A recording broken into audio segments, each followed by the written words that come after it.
pessoal, tudo bem? Vamos começar então? Então, voltando à pergunta do azul de metileno pode ser usado pela fonoaudióloga, da nossa colega Andreia.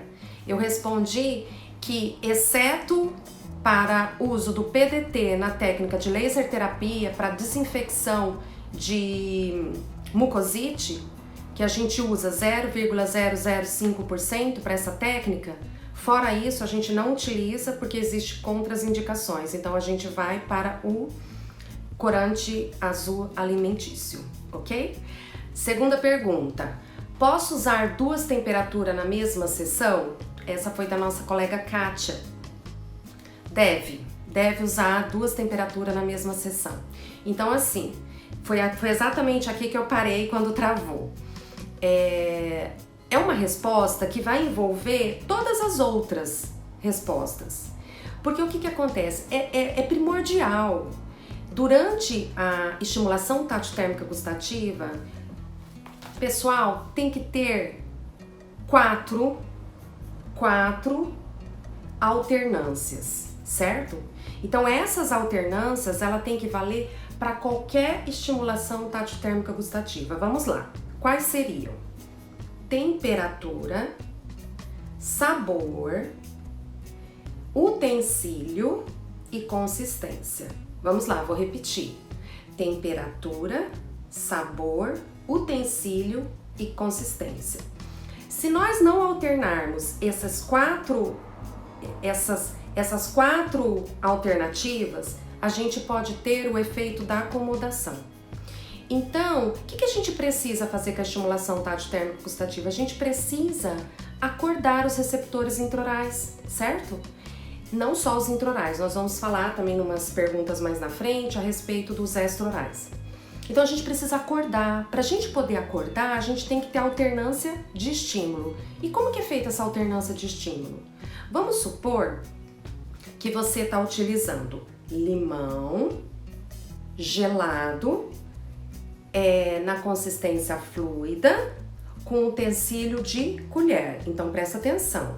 Nós temos aqui temperatura gelada, sabor azedo, consistência fluida e no utensílio colher, certo? Do outro lado, você está estimulando aqui com uma sopinha de mandioquinha, por exemplo. Nós vamos ter o quê?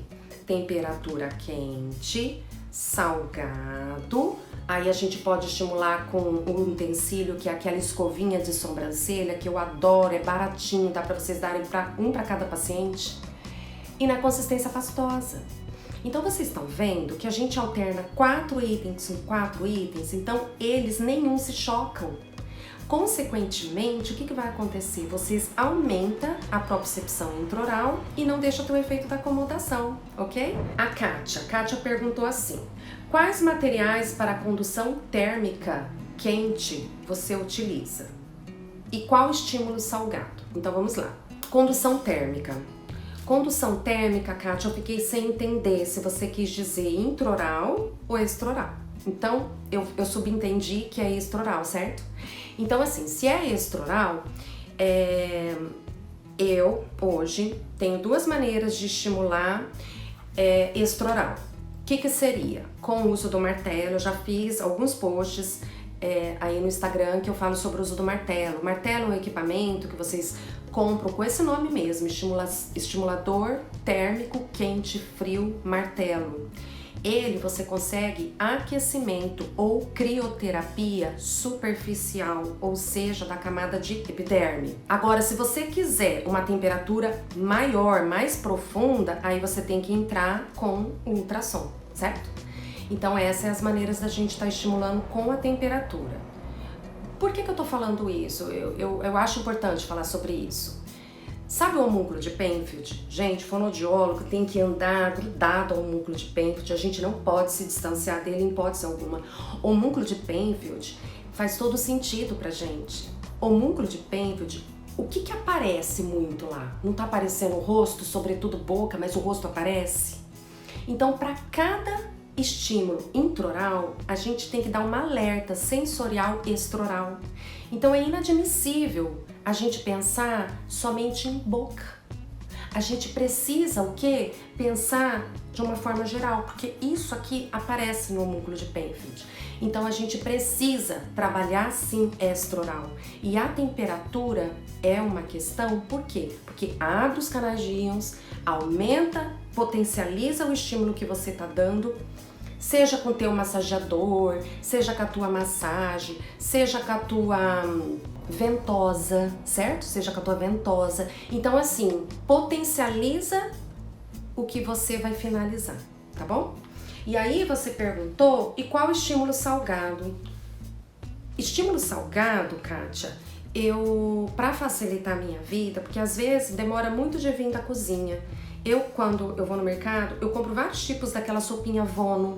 E aí tem de cogumelo, tem de carne seca, tem de creme de milho, creme de cabotiã, várias. Então o que eu faço?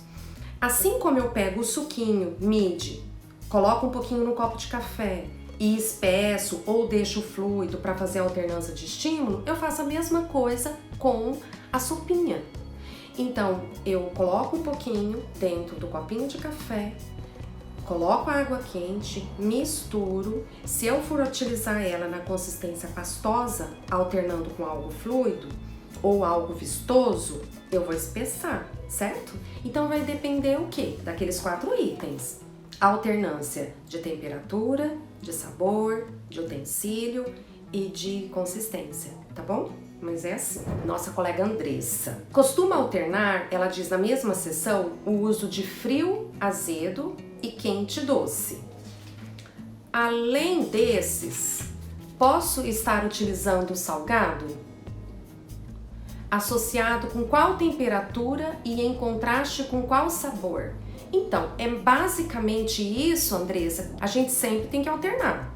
Então, a gente tem que alternar. O que os estudos mais mostram? Os estudos mais mostram voltado os estudos de ressonância magnética funcional ao estímulo azedo, gelado. E qual que é o segundo mais pesquisado? O doce. O último menos pesquisado é o salgado. Contudo, a gente precisa fazer essa alternância porque é isso que nos garante o quê? Nos garante com que o paciente não haja a acomodação. Agora a Larissa perguntou, com quanto tempo de uso de um mesmo estímulo há habituação? Vocês estão vendo que mais ou menos é tudo mais ou menos, a dúvida de vocês é tudo mais ou menos na mesma linha? Como podemos evitar a habituação do estímulo? Olha, eu vou dizer um negócio para vocês. Nós temos 2 pontos de vista. Um é estimulo de um lado, volto lá no meu estímulo do outro, volto no meu estímulo. Aí eu troco para outro sabor, outra temperatura, outra consistência, outro utensílio. Mesma coisa, estímulo de um lado, volto, estímulo do outro, volto. Aí a mesma coisa, vou pro outro lado, que tava lá. Pego lá e vou alternando. Então essa é uma maneira, certo? De estimular. Tem pessoas que trabalham assim e eu particularmente adoro essa maneira de trabalhar. Eu vejo muito resultado. Agora tem outros. O que acontece muito? Você tá só com o estímulo azedo gelado e ele tá respondendo. Ele não para de responder. Toda hora que você estimula, ele tá deglutindo. Ele tá tendo reação da deglutição. Quando é que eu mudo, por exemplo, para sopa de mandioquinha? Quando eu vejo que eu coloco, ele não tá respondendo mais. E aí eu mudo. Então depende muito Depende muito da tua observação clínica de como o paciente está se comportando. Então isso vai depender demais, entendeu? É muito subjetivo dizer. Porque cada paciente responde de um jeito, ok? A Carol perguntou. Utilizo na sessão da estimulação tátil térmica gustativa quando o paciente está secretivo? Ótima pergunta. Veja bem, pessoal, o que eu penso sobre isso? Eu fiquei com um pouco de dúvida na tua pergunta, se é que a Carol tá online, não sei se ela tá. Eu fiquei com um pouco de dúvida porque uma coisa é secretivo em região de orofaringe, nasofaringe, hipofaringe, isso é uma questão. Outra coisa é cialorreico. Então eu fiquei com um pouco de dúvida. Então assim, pessoal, Se for cialorreico, já aconteceu muito do input que você dá na boca nem chegar no sistema nervoso central. Por quê? Porque ele baba o teu próprio estímulo de tanta produção salivar. Agora, que é os casos da atropina. Antigamente, quando eu não trabalhava com laser, era atropina. Quantas e quantas vezes aumentava a prescrição e esse paciente não respondia nada. Por quê? Porque ele babava a própria atropina. Então isso a gente tem que ficar muito alerta, porque é difícil não dar resultado. Claro que tem casos que não dá, que tem interação medicamentosa, mas enfim, na grande maioria dá. Então se ele tá com muita produção salivar, ele vai babar a própria atropina. E é o que acontece no nosso estímulo também. Muitas vezes ele tá babando o nosso próprio estímulo e não sobe o input. Outra coisa que impede muito o input de subir é a língua extremamente suja. Essa língua, ela forma como se fosse uma capa na língua, que é aquele filme plástico de encapar alimento. Consequentemente, a propriocepção diminui, o estímulo não sobe, ele não responde. Então é inadmissível a gente fazer uma estimulação tátil-térmica gustativa com um paciente com a língua extremamente suja, né?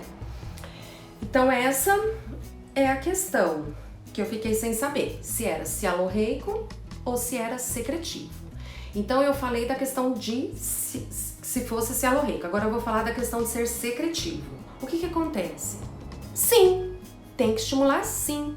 Se ele tiver secretivo, é mais uma justificativa de você estimular para que aumente a frequência de deglutição, reduza o desuso e ele comece a responder. Veja bem, pessoal, não existe fonoterapia, no caso, sem você fazer estimulação tátil-térmica gustativa, porque qual que é o nosso objetivo? O nosso objetivo é ativar os proprioceptores para ele voltar a engolir. Então, se você não ativar esses proprioceptores, ele não vai voltar a engolir. Então, se você pensar, tá secretivo, espera melhorar para começar a entrar. Não, tá tudo errado. A gente precisa entrar o quanto antes, porque o quanto antes a gente entrar, o paciente melhora a luz. Lembrando mais uma vez, o homúnculo de Penfield. Quem que aparece no homúnculo de Penfield que faz com que a nossa profissão seja, que a gente tenha cada vez mais propriedade em todas as nossas condutas? Boca e rosto. Claro que aparece laringe também, mas enfim, é demais isso aqui. Então a gente precisa entrar sim, seja com estímulos externos, seja com estímulo interno. Nossa colega Alice. O que fazer na ausência de vedamento labial decorrente de fraqueza muscular? Tenho feito tátil apenas. Veja bem. O tátil apenas, a grande maioria de vocês não me conhece. A minha primeira formação foi da motricidade oral, foi minha primeira especialidade, eu fiz motricidade oral. Então assim, eu vim da MO, né? Sou apaixonada pela MO, trabalhei 10 anos, tenho 20 anos de formada, trabalhei 10 anos só na MO. Então, enfim, o que eu percebo? Eu percebo que quando você coloca num lábio hipotônico temperatura, por exemplo, crioterapia, gelado, você coloca lá, tá mergulhado um boleador dentro de um copo com pedras de gelo e com água bem gelada, certo? Tá lá, o boleador. Se você vem com esse boleador e faz isso aqui, gente, vocês têm que fazer, depois vocês têm que me contar. O paciente faz isso aqui, ele contrai, tá? Então se você vem com o boleador e faz isso, então assim, é claro que é um estímulo tátil, sim, é. Mas concorda que é térmico também? E o térmico, para o paciente flácido, que é, no caso da pergunta dela, que é um paciente rebaixado em termos de força muscular, é extremamente importante. E mais do que isso, terminou de fazer isso, você vai finalizar com o quê? Uma bandagem bem aplicada. Quando eu falo bandagem bem aplicada, gente, porque a gente tem que saber que tipo de bandagem que você está aplicando. Tem técnica, não é simplesmente um adesivo, existe técnica. Por que com uma dá resultado e com a outra não? Pela técnica que você usa. Valeu? 8ª pergunta, da Linda Mara. Na parte gustativa, geralmente priorizo o sabor de preferência do paciente e vejo resultados. Você prioriza ou não? Sim, toda a vida. Toda a vida. A memória gustativa ela é de extrema importância para o paciente responder. Eu nunca vou esquecer, eu trabalhei durante 3 anos no setor de neurologia da Santa Casa. Eu nunca vou esquecer uma vez que eu peguei um jovem TCE muito grave, ele não estava respondendo aos meus estímulos, dentro da UTI isso, hein? Dentro da UTI. E aí coincidiu o horário de visita da família, bem quando eu estava lá. E aí eu perguntei pra mãe, o que ele mais gostava de comer? Ela falou, olha, Coca-Cola e tereré. Tereré dificultava um pouco no ambiente ali, Coca-Cola era fácil. Eu pedi autorização para os médicos e eles me liberaram. Pessoal, que incrível! Que incrível, daquele dia em diante, que resposta. Então, assim, eu não tenho dúvida que a memória gustativa, ela tem um potencial. Por quê? Porque você usa a intenção, e a intenção tem evidência científica. Quando você usa o comportamento do paciente, a intenção, aquele negócio é prazeroso, o cérebro brilha mais. Então não resta dúvida, tá? Que de fato a gente precisa priorizar a memória gustativa. Pensa bem, você odeia curau, e aí você já tá fragilizado e vem uma fome e coloca curau na tua boca. Você vai querer engolir? Vai. Você já tá com rebaixamento de sensibilidade, ainda coloca um negócio que não te dá prazer. Então isso, sempre. Marília. A Marília perguntou, paciente com sonda nasiteral, disfagia severa, iniciando deglutição de saliva, faz estimulação tátil-térmica gustativa? Então, é mais ou menos, Marília, o que eu respondi ali atrás, sempre. Gente, olha, sério, há 10 anos atrás, quando eu comecei na disfagia, quando você via um paciente Glasgow 6, você nem tocava, você esperava esse paciente acordar, você esperava esse paciente responder a comando para você pensar em entrar. Imagina, não existe mais isso. É que, infelizmente, eu não posso, em redes sociais, mostrar caso nenhum, não posso fazer isso. Só que se tiver aluno meu aí, fala que de fato vocês veem quando o paciente chega, o paciente Glasgow lá no chão, o paciente traqueostomizado com gastro, não fala e a gente entra com todos os estímulos de estimulação tátil-térmica gustativa, face, boca, inclusive pé e mão, porque aparece no homúnculo de Penfield. Eu atendo meus pacientes, eu peço para colocar na cadeira e colocar no pé estímulo. E eles alternam. Tem família que é excelente. E aí eles alternam. Alternam o quê? Colocam um dia farinha de trigo, outro dia sagu, outro dia milho de pipoca. Por quê? Porque quando coloca no pé, homúnculo de Penfield não aparece pé, pessoal? Então, se aparece pé, consequentemente a gente precisa sim. A nossa finalidade é o quê? Representação cortical, mais nada. A gente só tá com representação cortical porque a gente acredita que isso vai nos dar resposta, tá bom? Então, assim, sempre, mesmo se ele tá com disfagia severa, sempre a gente vai estimular. Porque é estimulando que ele melhora. É deglutindo que ele volta a deglutir, entende? Então, se ele tem sintoma, beleza, tem sintoma. Que bom que ele tem, tá sentindo. Dura quando nem tosse, não faz nada. Significa, pode ser até mais problema, um ponto de interrogação gigante. Depende de uma expertise maior clínica nossa. Quando você tá dando comida, não dá uma tosse, aí você desconfia.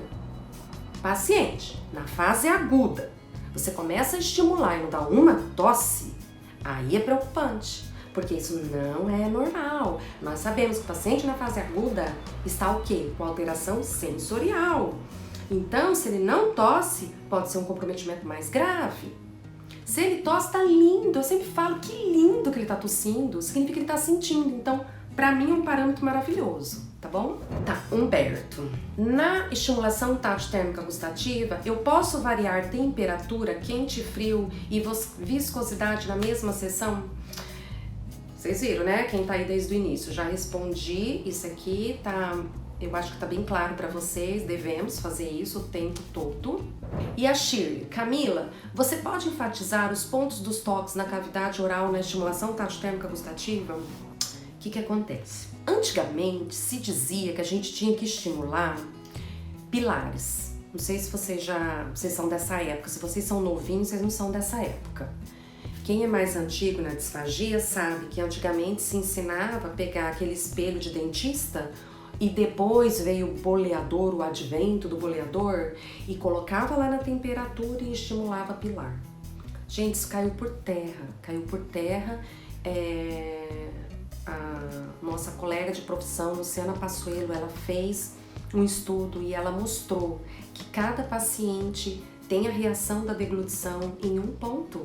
Tem pessoas que desencadeia bem aqui em valécula, outras em transição faringoesofágica. Cada um vai desencadear a reação da deglutição em um lugar. Então não faz sentido ficar estimulando o pilar. Olha, veja bem, o único sentido de estimular pilar, qual seria? Você vê elevação de véu e mobilidade de parede da faringe.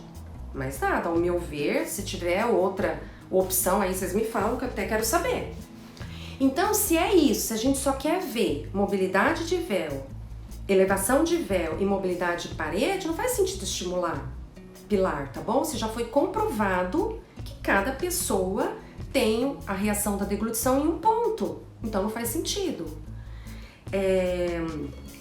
Então, como eu, Camila, faço?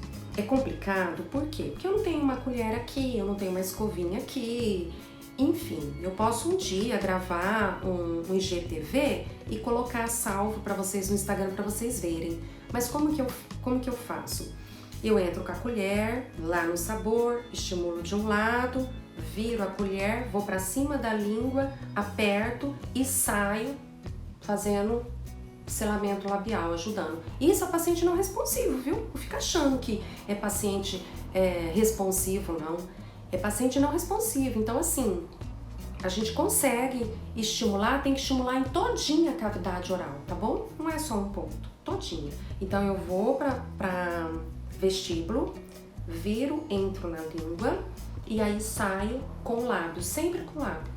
Lembrando que pra gente conseguir ter uma dinâmica boa da deglutição, a gente precisa de pressurização.